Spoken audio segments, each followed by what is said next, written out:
You are listening to KC Sports Network, proudly presented by Emprise Bank, your partner in possible. What's up, Chiefs Kingdom? Welcome to this episode of Outside the Trenches. I'm DJ Kissel, and joined, as always, by my pals Nick Leckey, former K-State All-American and Super Bowl champ with the New Orleans Saints, and Tucker Franklin, our content manager here at KC Sports Network. We appreciate you for spending part of your day with us here in the middle of the bye week as we get ready for the AFC wildcard round this weekend. We'll get through some of the top storylines, talk a little bit about the playoffs going on this weekend. Obviously, with our Blind Nil segment, we'll have some more fun in this show a little bit later. But first, Nick, how was the week? How are things going right now? It's good. It's really good. I'm excited about the kitty cats in basketball. They're looking good. They're on SportsCenter, like top 10, like the plays they're making. Like, these dudes are fun to watch. I think, not a K-State podcast, but anybody who's following, I remember talking with people about this, about the way that Coach Tang was doing all that. Like, he was endearing himself so well to the community with going and hanging out with the students and doing all this cool stuff that everybody loved him before he ever coached a game. And I was just like, man, I hope he's good, because if it's not, it's going to be really uncomfortable because of how much everybody likes this guy. And the fact that they're absolutely crushing it is just a perfect storm for everybody. Mizzou, Tuck, how are things? Listen, Mizzou's a basketball school now. I don't know about football. I don't know what football is. But no, Mizzou basketball doing well. Listen, both new coaches in the area having very good season with Jerome Tang, Dennis Gates. I believe Mizzou's 13-2, number 20 in the country. So we got some good basketball going on in the area with college basketball gearing up. Kansas, obviously, number 2 in the country. Some people think they should be number 1. Some people, all of Kansas fans think that they should be number 1. But yeah, lots of good basketball, lots of good things going on, not only in Chiefs Kingdom, but all around for the surrounding college areas. And we've got it all covered at KCSN. What'd you look at? I was going to say, since we launched the college side, KU won a national title. K-State won the Big 12, obviously in football. Just need Mizzou to win something. Well, we might be waiting for a while. I'll tell you that. We might be waiting a couple lifetimes. Don't hold your breath on that one. Let's talk a little Chiefs. Let's get to the headlines right now, and some news throughout the weekend. Obviously, the bye week, the reserve future deals. We talked about John Ross on a couple of the other shows, which is a great pickup. But I saw this nugget here from our friend Charles over at the Chiefs Wire that with 2022 coming to an end, broadcast networks and Nielsen, TV ratings company, had put out their year-end data, and it's amazing for the tough day for the football interest is dying crowd, because 82 of the 100 most watched programs on TV in 2022 were NFL football games, including 19 of the top 20 television shows programs that were watched. Absolutely throttling all of that. And the Kansas City Chiefs had 8 games in the top 50 in that regard. And the only teams to have more games in the top 50 were the Dallas Cowboys and the LA Rams, which with their markets makes sense and their brand reach. So that's Patrick Mahomes' brand reach. And I'll run through those real quick and get your guys' thoughts. But here's the full list of Chiefs games in the top 50 and where they rank. Chiefs Bengals AFC Championship game from a year ago. Not a great experience for Chiefs fans, but that was number 3. Number 4 was the Chiefs Bills divisional round, the 13-second game. 14, Chiefs versus Steelers AFC wildcard round. 23, Chiefs Bills week 6 of the regular season. Number 30, Chiefs Bengals week 13 of the regular season.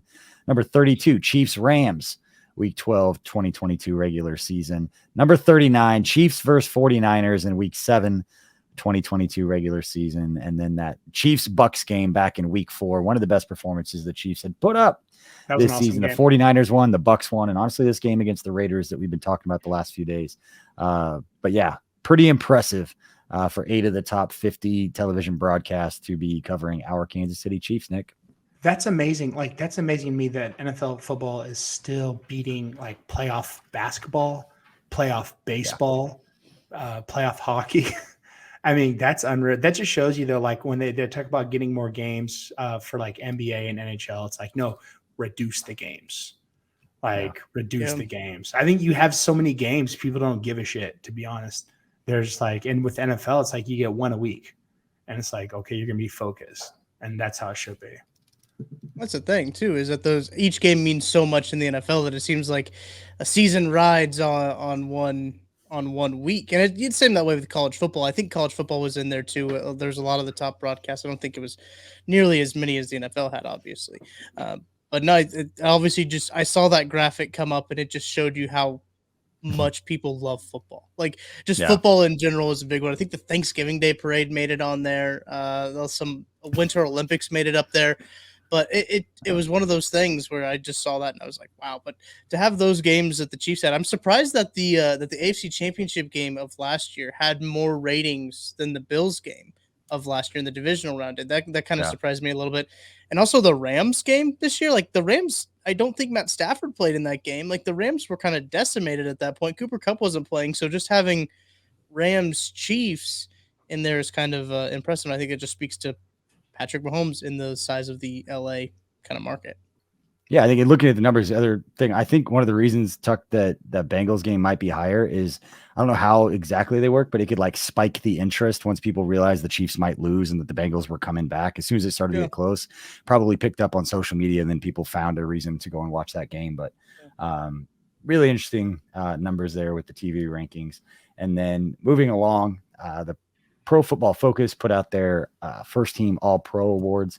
Not a lot of surprises here, but there were 5 Chiefs players that were listed to the Pro Football Focus first team All-Pro team. Quarterback Patrick Mahomes, which tongue-in-cheek, little surprising because early in the year they were kind of knocking down his rankings for throwing back across his body or whatever reasons that they were coming up with to kind of downplay the way in which he was playing football.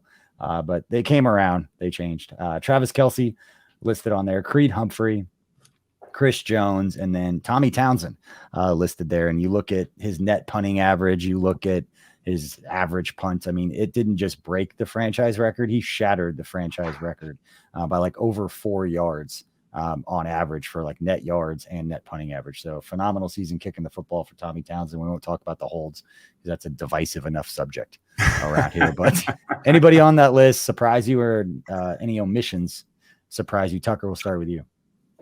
I don't think so. I don't think that there's anything out of the ordinary there for me. Omissions off the top of my head, I can't really think of anybody. Maybe L'Jarius Sneed as an omission. I feel like he played really well this year. They kind of brought him into a new role as the season was coming to a close. As the regular season was coming to a close of him following the best wide receiver, and he played really well. So maybe that's one of them that off the top of my head they could have missed. But a lot of guys that you hear from the Chiefs that you usually hear when it comes to these lists and these awards. Nick, I think that this thing is cool because it looks at like week 1 through 4, right? Because I think everyone forgets like those first couple weeks in the season, and I think Creed just throughout this whole year has been so consistent. And Tooney, I thought there was some drop in play from him when he hurt his ankle. I really do. So I'm glad that he was second team because he's still deserving. He's solid. But you can tell he's playing through some injuries, missing games, and I thought it was really cool. And I love just Mahomes, man. It sucks when you're like really good, like Mahomes or like LeBron, because you're always judged off of like, your highlights from years past. And then you're expected to like exceed that somehow. Where if you look at just take Mahomes and just compare him to like every quarterback in every year, I mean, he's better, but it's like not his best. So that's why, he doesn't garner that sort of, MVP talk like last year or the year before, things like that. And it's a media game too, I think sometimes too. Yeah. The only other one that could have made it, and I went to look to see who got it in front of him, but Nick Bolton, with the season that he's had, the numbers that he's put up, I could see him being in that conversation, at least as far as guys that were good enough to be mentioned as far as all pros. But Pro Football Focus, because the analytics, the way they do things, you never really know. There's always a couple surprises, the guys that jump out. Kind of surprised me, at least from early in the season, the way that he was playing. But Bobby Wagner for the Rams listed as the first team Pro Football Focus. First team All-Pro linebacker, with second team being Fred Warner. Not a huge surprise. You would ask me, Fred Warner would have been the guy that I thought would have had it. And then TJ Edwards from the Philadelphia Eagles was also the other first team linebacker. And then second team Levante David from the Tampa Bay Bucks. So not a huge surprise with David on there and Fred Warner. But Bobby Wagner, a little surprising to me. But the third and final headline, this has been making the way around social media today, the fact that Patrick Mahomes is now bought in and a part owner, along with his wife Brittany, of the KC Current pretty special to see the way that Patrick Mahomes and Brittany have both kind of, accepted not just, being, the prince and princess of like Kansas City and the role that they are going to have, not just for right now, but for the next 10 or 15 years. And for them to put roots down and to buy ownership. Obviously Mahomes got a little bit of ownership in, the Kansas City Royals and Whataburgers and just different businesses around town. It's a pretty cool thing. And that the current, it's going to be really special to see that stadium and see what they do, knowing they've got some really powerful, influential and good people behind what they're trying to do. So I love about Kansas City too. It's a big little town. And I think, up at the top, they're sharing the love, they're spreading the love around too, and making Kansas City, middle of the map and making it Sports Town USA, which I think it should be. I think there we go. I love it. Crazy. BJ's holding up a pen. It says current member 2022. Listen, I love the colors. Tickets. I love the colors. KC Sports Network, proud season ticket members of the KC Current. Like those colors are up there with the Marlins. Like I love the Marlins teal and black and white. It's so clean, so clean. And the Current, man, they just nailed it. Absolutely nailed it.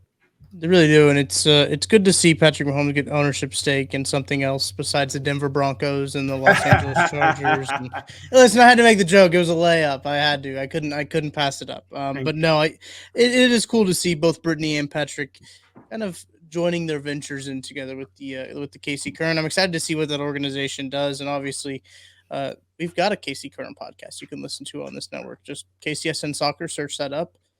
Currently is what the name of the podcast is. There's a lot of news that they've got to be talking about. They've signed an incredible forward. I think she's technically a midfielder, but she scores a lot of goals, Dabinia. And they're gonna have a lot. Is it Ronaldo of like women's soccer? Like, can we make this comparison? As Sporting tried to make a move, and then the Current was like, whoa. Yeah. Like, she's probably like the Neymar. I would say Neymar because that's a country equivalent, right? So, but. She can score them, and looks like the Current are going to go with a little bit of a strategy of we're not really going to play a whole lot of defense, but we're going to score more goals than you. And I'm excited for that. I'm very excited. You sell tickets. Let's Americanize football, right? Let's do it. 5-4 every game. All right. I'm excited to get out there for the Current games next year, and I'm excited to know what you guys have for our blind nil segments coming up right after this. All right, welcome back to Outside the Trenches. We appreciate everybody for hanging out. During that little break, Nick just asked me, for those watching on YouTube, about my sweatshirt. Nick, no, this is one of the original hoodies. Tried to get our merch through like Shopify and Printify and do it ourselves. And the quality was so bad that at first it was just bad. And then it became kind of like faded retro looking. And now it's borderline like back to being bad. It's so faded. Like you can barely see the KCSN, but it is comfortable. KCSN stuff is most of what I own right now, but I appreciate that. And because of that comment and a nice little segue as we get ready for our blind nil segments, if it's first time listening to the show, we each bring a segment to the show. We do not know what the other two have for us. And we're going to start with Nick. What have you got for us? I'm going to give you guys a choice. Okay. And I'm just going to use the sponsor as the question. Okay. So do you want DraftKings or do you want Holiday Distillery? For what? For my blind nil, I have choose your own adventure. You guys remember the old choose your own adventure stories from back in the day? I have choose your own adventure right now, and there's no going backs. Do we have to agree, or can we each take one? Take like one. A different one. Take one, whatever you want. I'll let you pick first, Jay. I'll take Holiday. Okay. What's the drinking strategy? Because I'm thinking about going to a bar, watching all these. This is like a plethora of playoff games, and I think that there's going to be some upsets here. What's the drinking strategy for this? Like, is it Saturday? Is it Sunday? Is it like, is it go halftime? What's the deal? Like, I'm new to this, right? I've never done this, but I'm thinking about doing it. Tucker, you go first, because like those of us that are older with kids, I don't have a ton of opportunity to go like plan my day at the bar to go watch like hours and hours of football. So I'm strategically picking Sunday as my day because I believe there are 2 AFC games on Sunday. So it's more along the lines of the things that will affect the Chiefs. So that is going to be my day that I'm like, hey, I'm going to keep an eye on football as best I can with kids that have multiple events every day on the weekend. So catching games while we can. So I didn't really answer your question, but I'm picking Sunday to watch my games, Nick. Okay. So I think when it comes to a drinking strategy, I think sometimes people are afraid to start drinking because of what time it says on the clock. But in the words of a great Canadian philosopher, Aubrey Graham, you can't drink all day if you don't start in the morning. So true. So you got to start somewhere. And I think if you go ahead and start up top, listen, it's a steel vault, steel trap up in here. I can remember things that I probably shouldn't, and I can't remember things I probably should. It's probably the little bit of the CTE kicking in, but no, I think you just gotta kind of go for it and attack the day with relentless aggression unknown to mankind. That's another football player type. I think that's Jim Harbaugh that says that. You quoted Harbaugh. Nice. Yeah. So Harbaugh and Drake all in my answer about you gotta just go for it. I think based on what you said, you Uber to the bar. Yeah. You don't just you know when you're getting after it starting the day, you get that figured out. You pre-schedule that Uber to come get you. Playing the or you got somebody on standby. The sober Uber is the greatest feeling ever. Like it's the greatest feeling because like you look at me being responsible and you're just like the whole time I'm in like the thing just rubbing my hands like this, just like, yeah, we're about to get it. That's what the bartender thinks too when somebody gets dropped off at 10 a.m. from an Uber and you're just like, you bring like your own padded seat to the bar, like a chair back. A chair back. Like, listen, you have to, man. I'm gonna be sitting here for about 9 hours watching football. I gotta be comfortable. It's a great day though. I was looking at the lineup and just the amount of playoff games and the amount of high quality playoff games because there's some years where you're like, but this year, honestly, I think there could be some upsets. Based off of what I'm seeing, and I'm waiting for the Vikings to get upset finally. I'm just waiting for them to fall. Like I always thought they were like in blackjack when you have an ace and a 9. So like that's a 20, but I always thought they were like a 10, right? I didn't think they were a 20, and they've kind of improved themselves as a 20. So we'll see. But playoffs, they're gonna be a 10 if they don't play at noon. The times that. At least the games on Sunday, I think a lot of it's going to how good those games are is going to be a lot dependent upon is Tua going to play, is Teddy Bridgewater going to play for the Dolphins, and is Lamar Jackson going to play for the Ravens, as both those teams that are going to be on the road trying to win as underdogs are going to likely be without their starting quarterback. So pretty tough uphill battle for both of them, but those are the two games on Sunday. And then obviously the Chargers-Jacksonville game, a little different. I know Mike Williams is reportedly going to try to give it a go because the trustworthy doctors down in LA for the Chargers told him he just has a back contusion. So they should inject it. It might just be a shattered back, and we just don't know. They should inject with it. Nate earlier. They should get the guy who got Tyrod Taylor. They should inject it. They should work for him. So I mean, they can. His spleen, like they're gonna miss. He didn't get fired for that, which is unbelievable. He's in a lawsuit right now. Oh, I'll bet, man. That's the craziest launch point for a career is Herbert getting that nod. I mean, yeah, that does not go spoken enough, by the way. It really doesn't. I mean, let's not talk. He looks like he's 14. So what happens if Skyler is with the Dolphins and they knock off the Bills? Is he the starting quarterback next year? It proves that that'd be an amazing homecoming for him to come to Kansas City. Ooh. Oh, and then beat the Chiefs too. Pride of 4-0. He's got. Well, listen. I went to the K-State Mizzou game earlier this year. I don't think I've ever told anyone this story. Oh. I went to the K-State Mizzou game this year. I've heard the story. It rained, and you texted me pictures of yourself just looking pretty miserable. It was awful, actually. It was quite possibly one of the worst experiences I've ever had in my life. But besides that, before the game started, I was in the stadium, and the first person I saw wearing a jersey was a Skylar Thompson Dolphins jersey at the K-State. Yeah, I have the picture on my phone. I'll text it to you guys. But I don't think I've sent that. I didn't tweet that picture out. I didn't do anything with it. I just saw it. I took a picture, and I was just like, all right, I'll tweet that out later. And then Missouri started. And then it started to downpour rain, obviously. And then Missouri decided not to play football and play a quarterback who hurt his shoulder in that game, the whole game. But never mind. It's not a Missouri podcast. Sorry. You're talking about the Big 12 champs. so it's okay. Yeah, it's true. Yeah. All right. So the drinking strategy then is you can't. What was it, Tucker? You can't drink all day. Can't drink all day if you don't start in the morning. I like that one a lot. And I've never taken Uber and Uber early, plan ahead. Okay, I like that. I'm just gonna stick with bourbon all day. It should be fun. It'll be a good time. Can't wait to call you about 7:30 at night. Hey, BJ, how's going? I'm good.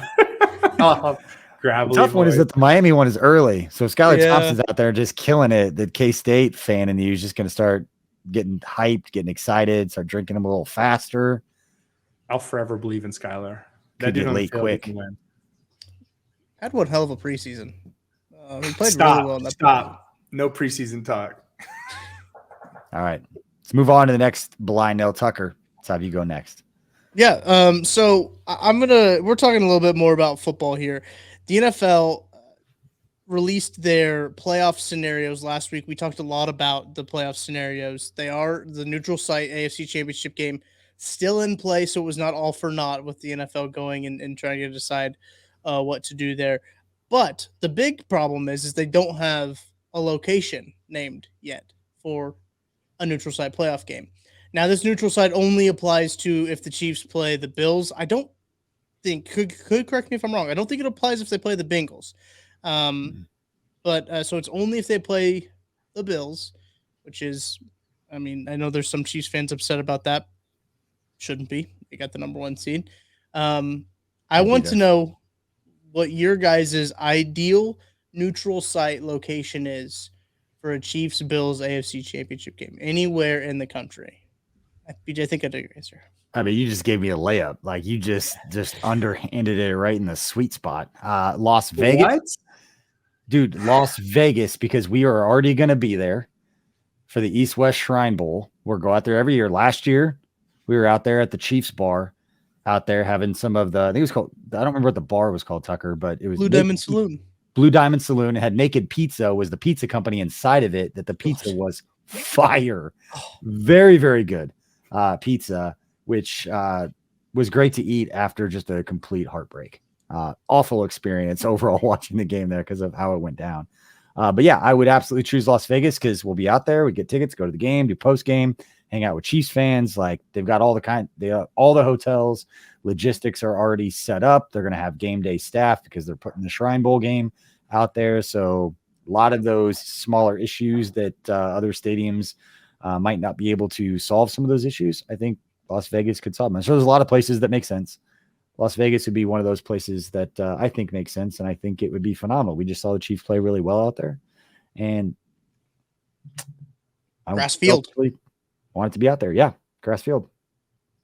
The big thing for me is hotels. Nick, you've been there and traveled with these teams. The amount of hotel rooms that it takes for 2 NFL teams to go to a new city at this point, I don't know how many hotels there are in major cities that have NFL teams that could have a couple hundred vacant rooms that understand how to take care of an NFL team when they get there. No, I mean, any city's going to have it because remember, the home team and the away team both stay out the night before a game anyways. So any team with the stadium will have, the facilities and the banquet and stuff like that. But they book those hotels out like the second the schedule comes out. That's where the schedule leaks come from. When you wonder, like, how is some of the schedule coming out? It's coming from the managers of the hotels that are getting contacted by the operations people for the NFL. And then their buddies are like, hey, hotel like manager, are you getting a call? Like, yeah, this team just called. Like, okay, well, they're playing that day or whatever. And that's how the schedule starts to get released. And that's the autograph hounds too. That's how the autograph hounds figured out too. Yeah. I was told I worked at Chiefs. Like people say, what hotel are you staying at? Like never. Like fireable security. Like do not talk about it. Do not take pictures that show people where you are. Like do not make it easy for people, which makes sense at that level. But I think Las Vegas would have enough hotels that it couldn't be so booked. I mean, you're talking 6 weeks before. How many hotels in these major cities are going to have 200 empty rooms for both teams to travel to a new city that isn't already pre-booked? That was my case. I could be completely wrong. I am not a hotel and restaurant management expert. Luckily, that's my degree to a T, actually. That's my degree. Literally my degree, hotel restaurant management. So could you tell me on average how many hotels in major cities have 200 or 400 empty rooms?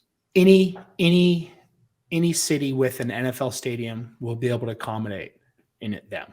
Because like I said, home team stays out the night before in a hotel room, and then the away team comes in the day before. And so it's just be like a normal NFL game with that. But if you're talking like for like crowd support, now they'll be able to support it. Like to me, a true neutral site, you have to look at logistics. I think Vegas would suck for Buffalo because they got to fly all the way from Buffalo to Vegas. Right. So that's flight time. That's cramp time. You know, I think he's been doing their Russell Wilson high knees down the aisles saying, you know, Broncos country, let's ride up and down it, you know? So to me, stories are endless. It's, I can't help He's it. a cartoon character. Right. And really just is. for clarity, Nick, I'm talking about like when those hotels become open, like 8 months, they block off those hotels and don't sell them off. Do you think that there's 200 empty rooms right now available in these cities that they're not having to cancel reservations for people that were just planning on visiting that city? That's what I'm saying. That those hotel rooms are blocked off 8 months before. So they know we've got this many open rooms available for 400. Both teams are traveling. So these hotels, if they're at same hotel, different hotels, talking 200 rooms in 2 different hotels that need to be available like immediately. Yeah. I don't know how much open inventory hotels generally have in these major cities. It just seems like a lot of rooms and a lot of logistics and all the ballrooms for all the position groups to have their meetings. They can't schedule any corporate events in these or kick them out. Like that's where I'm coming from is Vegas has enough options that there's not a lack of hotel rooms or ballrooms to have all these meetings. Miami or Carolina, I think. Because Miami, because you have the infrastructure in Miami, but who knows, there might be an ultra dance festival going on right now during that time period. That's usually when it is. And then Carolina, nothing going on in Carolina really, probably then. Nashville would have to be out because of all the bachelorette parties that are probably going on in Nashville. And that stadium is falling apart. Yeah, and it's a shit show for sure. But I'd say Carolina. I don't think you could go New York. I don't think you could keep it because that's not neutral for Kansas City. You know, to keep it, you know, Jets or Giants, you know, that stadium. So I'd say Carolina or Miami. The University of Buffalo. Or even Tampa, for Christ's sakes, right? The Glass Bowl in Toledo, Ohio. Oh my God! Didn't Irsay say no for Indy? He's like, they got a volleyball tournament going on. Yeah. Somebody brought this up to me, Tucker, at the event at Holiday Up this weekend. Is that how far in advance did Indy plan the youth volleyball tournament, where they just understood and knew, like, we're not hosting a playoff game, so we're just going to go ahead and book this youth volleyball tournament? No one thinks about that. Point. That's a solid point. That really is. It's like, you know what, Ryan, we really believe in you, but we're going to go ahead and book this up and probably not promote it, put it on the schedule so people know that we don't believe in our team's ability to make the playoffs and host the game. I never thought it was Captain Denny. I think it was him or one of his buddies that said it. And I was like, oh my God, I never thought about that. It's a tough look. It is so incredible. They were being picked to win their division too preseason. So it's not like that they could have like publicized, this youth volleyball tournament going to be here the weekend of the AFC championship game. Maybe playing, but not. Maybe they were like, Irsay was like, okay, we're going to make the playoffs for sure, but we're not going to get home field over Buffalo or Kansas City or Cincinnati. So that was it. There's one that we didn't throw out there that I've been seen thrown around, and it's Chicago. It's Soldier Field. I've seen Minnesota also thrown out there. I think Minnesota could work logistically. It's a dome. I think a lot of people when they're talking about neutral site, they want a dome. They want that closed exposure. But these two teams, man, they're built for the weather. So I kind of want to see it. This game happen. A weather game? Open their stadium. Yeah, I kind of want to see something like that. And like you mentioned Carolina. Carolina, that's not a dome. Like that'd be good. I think Miami would be fun too. I was looking up their schedule. They don't have anything that I see on their schedule, so Miami could work. No youth volleyball tournaments. So clear there. Vegas obviously is a good one. I mean, I'm sure SoFi's gonna be vacant at that point. There's a lot of good stadiums. You could go CF Russell Stadium in Trenton, Missouri. Okay. Look at that one. Look at that one. But no, you can't do a logistic one. You got to factor in logistics for the Bills. Yeah. Right. You get to be a true neutral site, it's got to be somewhat logistically close to both. Just put it like an aircraft carrier. They've done basketball and hockey. It's still a football game. Remember they had that problem when they did Oh my God. Get up in that Just wind. just die, fall off the side. Just go off into the water. Like, I don't know what to call. Do it on the Oh, Queen that's Mary. Can you set up a football field on the Queen Mary? Right. They should do something like that. I remember the first year they did the basketball and they had a hard time keeping the floor dry because like it kept like it rained a little bit. I think too when they had that on the first one. They're like, we're never doing this again. But then they just did it this year. I think a couple years ago. But no, it's really exciting because the playoff picture is locked. And you guys know that my go-to place for wild card round action is DraftKings Sportsbook, an official sports betting partner of the NFL. To kick off the road to Super Bowl 57, new customers can bet just $5 and get $200 in free bets instantly. Plus, this is really cool. All new and existing customers can get a no-sweat bet each day of the wild card round this weekend. Just place any NFL bet of your choice, and if it loses, you'll get a free bet back up to $10. Action so good, why bet on the NFL playoffs anywhere else? As Chiefs fans, we get to kick our feet up.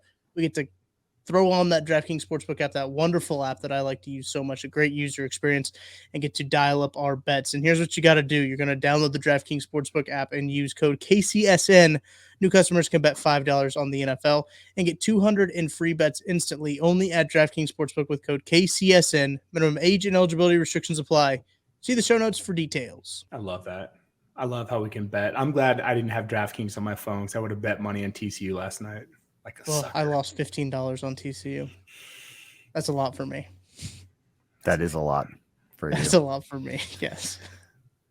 All right. Time for the final blind nil segment. And guys, I'm going to make it kind of easy. I've got two different stats / records, things that the Chiefs accomplished this year. One on the offensive side, one on the defensive side. I want you to tell me which one seems more impressive to you based on the context of it taking place. The offensive side, big shocker here, Patrick Mahomes, setting the NFL record for the most combined passing plus rushing yards for a quarterback in a season in NFL history, surpassing Drew Brees' mark set back in 2011. Nick, not too far from the time that you were with the New Orleans Saints. So Patrick Mahomes breaking that record in the season following losing Tyreek Hill, one of the best wide receivers in the NFL, one of the most explosive players already to be said in NFL history. How impressive is it that Patrick Mahomes, even losing Tyreek with the new weapons, to go up there and have the greatest season in terms of yardage that we've ever seen for a quarterback in the history of the game? That's the offensive one. On the defensive side, probably the underdog here, let's be honest. Last year, the Chiefs as a team had 31 total sacks. They were 29th in the NFL, and I believe dead last in the AFC. We talked about it all offseason, how much the Chiefs needed to improve their pass rush. They signed Carlos Dunlap. They drafted George Karlaftis, and then they had guys internally, Joe Cullen, that addition of Joe Cullen, and what he's been able to do to get the most out of the defensive line. We've seen career highs for guys like Mike Dana. Colin Saunders has stepped up and made some plays. Even Turk Wharton was playing really well before he got injured. Obviously, Frank Clark came in, changed his body, and Chris Jones has been a Defensive Player of the Year candidate. This year, 55 sacks as a team, second most in the NFL. So was it more impressive for Patrick Mahomes after losing Tyreek Hill to set the record for most passing / rushing yards in NFL history for a quarterback, or going from dead last in the AFC and 29th in the NFL in team sacks in one offseason, similar to what he did on the offensive line, where he just kind of fixed it one offseason? Same thing as far as pass rush, bringing opposing quarterbacks down again, 55 sacks, second most in the NFL, and one of the best marks in franchise history. I believe second in franchise history as well, only behind the 1990 team that I believe had 60 sacks in Derek Thomas's second year. Tucker, I'm going to go with you first. Which one is more impressive? This is probably a hot take, but I'm going to take the defensive sacks one, and here's why.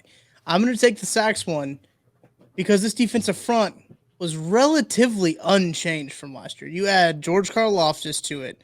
You add Carlos Dunlap in for Alex Okafor. Basically, that's a 1-for-1 swap. You ended up having Turk Wharton, who's one of your best pass rushing interior guys that gets hurt. So I think relatively unchanged outside of Joe Cullen adding. You get a lot more production from the guys that were on the team. You lost like half of Frank Clark. He lost a lot of weight, so he's a completely different. He's a completely different player. That's true. We got Skinny Frank out here. Slim Frank. Slim Frank. I do think that's what sticks out to me about that one is every offseason we go through this whole song and dance of the Chiefs need to add an elite pass rusher, right? They need to add a pass rusher that gets more production. They need to, that's obviously always cut Frank Clark and then add somebody else to it, right? This seems like the song and dance we've been through for 2 off seasons now. And those guys just went out there and said, yeah, we don't really need to do that because we'll just increase our production ourselves. Chris Jones having a career year obviously helped. 15.5 sacks is a great year. And I joked with Craig Stout when we were at a holiday on Saturday, and he said, Chris Jones, it's his 15th. And I was like, that's as many as the Chiefs had last year because they just didn't get to the quarterback, as you mentioned, BJ, 29th. But seeing them be able to get home, not only the guys on the edge, but the guys on the interior, Colin Saunders played very well in the pass rush. He's getting after the quarterback when he's not, running routes. You had guys on the interior. It was the versatility of those guys too. George Karloff just moving on the inside, sometimes getting some pressure from the inside, being able to move those guys all around like chess pieces has been so good. And maybe it is George Karloff just to thank for this. Maybe he's the reason that you have to thank for the versatility. He's just bonus and him a few sacks, just to give him to him, round up, get him that title. Go ahead and push the quarterback towards it. There's going to be a case to be made once it's all the dust settles and the season is done. We'll go back and really get into this because postseason sack, they just mean more. So we'll see what happens. Like the SEC just means more. I do think that it's interesting when looking at that unit and their production last year with this year, because basically it essentially stayed the same with the core group of guys that they have there on that defensive line. And I think that's more impressive. I think that's the most interesting aspect of it. Yeah. Nick, what are you taking? I honestly, like, the defense to me has been the most impressive thing that I've seen. I mean, just getting because to me, and you can check my receipts, but I told you guys when this happened that this offense is going to be better without Tyreek. And you can go check like the first couple episodes because, Tyreek was such a bright spot that I felt like balls were forced his way when they shouldn't have. And they tried to get ways. And it was easy for teams to say, okay, who are we going to bracket? Who are we going to cover? And it's Tyreek, eliminate Tyreek and you go, okay, we're going to go Kelsey. Now it's like, I don't know who they're going to get. And now you got Kadarius Toney emerging late, right? So, and McKinnon, all this stuff. So that's amazing. But the sacks, getting production from the killer D's, Dana Dunlap, right? Like the guys who don't expect it, the guys who don't expect them to get production, and then having the defensive backs, right? The DBs getting sacks, so all the killer D's on this defense are really getting all this sacks. The guy loves the D's. I tried to hold it together. I really did. Oh, Nick loves him some D's. So yeah, I wasn't gonna. He was on a roll. I didn't want to interrupt. I'm sorry. I've done that a few times. I do that a lot. I'm sorry. I tried to go as long as I could. But yeah, man. I mean, from everyone was like, and it really, like, honestly, who did they bring in on defense? They bring in Justin Reed. Yep. And then they drafted who they draft? Half the defense. Yeah, half the defense. Did they? Who else did they bring in? Who was else a free agent signing? Hey, Carlos Dunlap, but like Dunlap, but Dunlap was massive, never going right? to be like Dunlap was never going to be a guy that was going to be. I don't think that they didn't plan on him being like the starter. He was always a rotational guy, right? Is what I'm trying to say. So, but here's the thing too, is that this defense, people say this defense sucked this year. This defense, just like last year when they had like not a lot of production, Mahomes, this offense put this defense in some really, really bad positions throughout the year. And this defense, this defense won some games for the Chiefs last year and this year. So for them to sort of retool through the draft, are you kidding me? And for it to hit consistently and for these players to get production and for them to hold on to Frank Clark, because I think a lot of people would have cut Frank Clark, honestly. No. I really do. And I think not doing that shows you how much of a leader he is within a locker room and what he does on those plays that he's not supposed to get a sack. Like, it's pretty cool, his discipline. So I just I love what they've done with this defense. And it's like not the usual route where it's like, let's sign 3 free agents for high money, put them in, let's do it. It's like, no, let's draft and let's get production from our second and third year guys. It's so cool.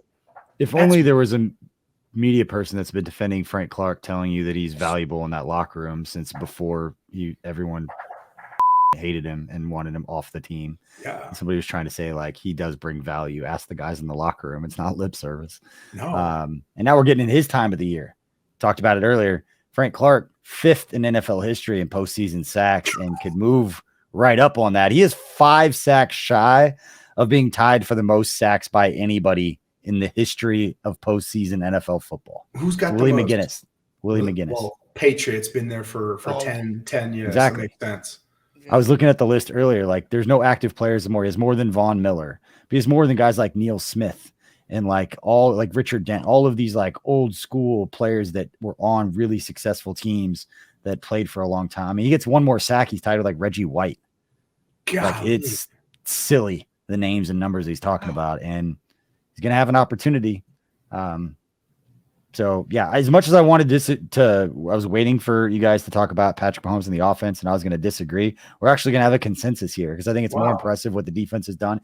But mind you, and people watching this probably understand, and I'm going to wholeheartedly say this is a great example of like entitlement for Patrick Mahomes, and we just expect him to be great. Yes. We didn't necessarily expect the Chiefs pass rush to go from one of the worst in the NFL as far as bringing down quarterbacks to then one of the best in the NFL. I was like, wow, that's impressive. It's like, well, your quarterback just did something nobody's ever done. Like, yeah, but that's what he does. Like, we expect him to go out there and do this. And I think on this show, at least, I know we talked a lot about the ability that Patrick Mahomes, that I say it all the time, the mental acuity he has to read a defense, go where the football needs to be, as opposed to the pressure to feel like we have one of the best wide receivers and one of the most explosive players. We got to get him the ball. We've got to figure out ways to get him the ball. And now we're just going to take what they give us and we're going to throw the ball to freaking Justin Watson or whoever else we need. And you look at the number of stats, like you look at the stats of like the number of receivers on the Chiefs that have at least 250 yards receiving, and you have 1, 2, 3, 4, 5, 6, 7, 8 guys have at least 250 yards receiving for the Chiefs this year. They have spread the ball around. Every week it's been a different dude. And we've said over the last few weeks, like Travis Kelce, Marquez Valdez-Scantling, and Juju Smith-Schuster have not put up big numbers over the last few weeks. It's been different guys. Patrick Mahomes is still putting up, not against the Raiders, but the week before against the Broncos, like had 320 yards passing in some of these games. And nobody has 130 yards. It's not like Kelsey's putting up 130 yards. So I think it's entitlement, but I agree with you guys that it's more impressive, the defensive turnaround, which again is saying something considering how special Patrick Mahomes' season was, Tucker. I think it is kind of crazy too when you talk about the Patrick Mahomes thing. Ronald Jones, I believe my number could be wrong, but I believe he was the 21st Chiefs player to score a touchdown this year. So you're talking about 21 different Chiefs players scoring a touchdown in the year where the Chiefs were supposed to fall. This was supposed to be a rebuilding year. Remember the Chiefs weren't supposed to win the win the division and get the number 1 seed, and they weren't supposed to make the playoffs, and they weren't supposed to do all this stuff, but they've done the opposite of what everyone expected them to do. But it is insane what this offense has been able to do. It's well, like I think I was watching the Oakland game, and the stats from it really kind of popped out to me about what I thought this team would be minus Tyreek, right? Is Pacheco, Ronald Jones, and Kadarius get rushing touchdowns, and McKinnon gets a receiving touchdown. Yeah. Right. And then Mahomes has a touch. I mean, it just that's this offense now. Is everybody could go to another team and be their number 1 or number 2 guy. Any of those guys could be, and that would give that kind of production. And that's, you're right, BJ. We're sleeping on it. We're 100% sleeping on that stat. I mean, that's a great stat. It is, and it's just honestly, we're not talking about Veach. Put some respect on his name. For real. I mean, because honestly, like when you cut someone like who's a leader in the locker room, it sends shockwaves through a team. Like it really messes the chemistry, messes the mojo. And for him to have a pulse on the team to see, hey, here's what we're doing, here's what we're about, and to move the TP the right way. Yeah, that says a lot about not doing certain things, not cutting people. Same thing with Frank Clark. Yeah, that's to your that's point. exactly what I'm talking about. Yeah. Yeah, you keep Frank, they trade Tyreek, and team looks every bit as ready going into the playoffs. I'm glad they played well in all 3 phases against the Raiders. Feel a lot more confident going in. It would have been one thing if they just kind of limped in and just kind of barely won and kind of had some of the performances we'd seen over the last 5 or 6 weeks. But not only that, they had fun doing the Arctic Circle of death, whatever you want to call it. Like, I need your opinion on that play as a former player. Like, what would you have done? You're a defensive player, and you see the other team do that. I'd be like, here we go with this nonsense. What 1930s Rose Bowl film is this from? I'd be like, what is this action? But it's like, to me, it's like, man, they're like, I'm always a core memory of mine is watching Trials of Life videos as a kid. My mom got us the tapes, and we got the one called Predators, and it was the one that had the killer whale just flipping the seal like 200 feet up into the air, right, with its thing. And that's what the Chiefs were doing, right? They were playing with their prey like that, where it's like, they're just, let's do Ring Around the Rosie, and then we're going to score a touchdown on you. You're bringing up like Predator analogies. Tucker's promoting Canadian philosophers. You have gotten a little bit of everything on this episode. It's the bye week one. One. We haven't hit the bye week yet. That's right. We appreciate everybody for hanging out and tuning into this episode of Outside the Trenches. Please hit that like and subscribe if you're watching on YouTube. Please follow us on your favorite podcast platform. We'll have plenty more content throughout the week to keep you educated, informed, and entertained as we get ready for Wild Card Weekend, where the Chiefs players are hanging out, relaxing, hopefully getting healthy, and ready to go against whoever their opponent is going to be. We'll know after Sunday's games. We'll actually do a post-game Wild Card show at KC Sports Network, talking about whoever the Chiefs' opponent's going to be. Hopefully everybody continues to have a safe and fun week, and we will see you all next time.